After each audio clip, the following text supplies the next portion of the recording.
সিনেমায় শুটিংয়ে যাব, যেহেতু এখনো বলা হয়নি। আর দুটো সিনেমা নিয়ে কথা হচ্ছে। হ্যালো গাইজ, আসসালামু আলাইকুম। এবার সাকিব অপু জুটি হয়ে আবারও পর্দায় ফিরছেন। এবার আউট হয়ে যাচ্ছেন বুবলি এবং ইন করতেছে অপু বিশ্বাস। হ্যাঁ, এমনটাই খবর ভাইরাল হয়েছে গণমাধ্যমে।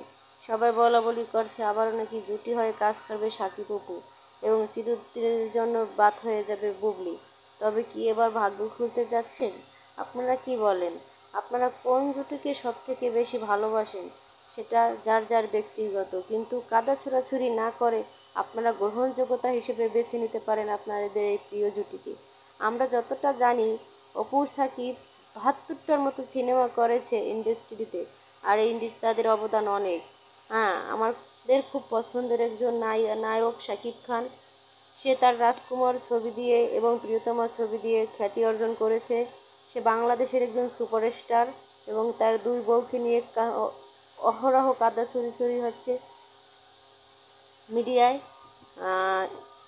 একজন আর বক্ত আর একজনকে ধুয়ে দিচ্ছে।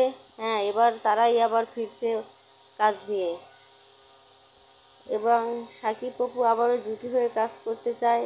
জনগণ কতটা মেনে নিবে জানি না, কিন্তু কোরবানির ঈদে তুফান সিনেমা আসতেছে এবং দরদ আসবে কিনা সন্দেহ, কারণ আমরা চাই না দরদ আসুক, পরবর্তীতে আসুক, অথবা দরদ আসলে আমরা চাই না তুফান আসুক, কেননা দুটি ব্লকবাস্টার সিনেমা এবং আমরা চাই দুটি ভিন্ন ভিন্ন সময় আসুক আমাদের সুপারস্টার। এবং আর একদিকে আসতেছে সুপারস্টার, এক সময় সুপারস্টার নায়িকা শাবনূর। আপনারা কি সাকিব অপুকে চান, নাকি সাকিব বুবলিকে চান, নাকি সাকিব শাবনূরকে চান? জানিয়ে দেবেন কমেন্টে। তবে আমার খুব পছন্দের একজন নায়িকা শাবনূর।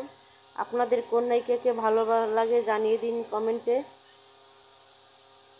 ভালো থাকবেন, সুস্থ থাকবেন। যদি আমার ভিডিওটা খারাপ লেগে থাকে কমেন্টে জানাবেন, ভালো লাগলে কমেন্টে জানাবেন, এতটুকু আশা করি। এবং লাইক কমেন্ট করে পাশে থাকবেন এবং আমার চ্যানেলটি সাবস্ক্রাইব করে রাখবেন এবং ভিডিওতে ফলো দিয়ে রাখবেন আইডিতে। আল্লাহ হাফেজ।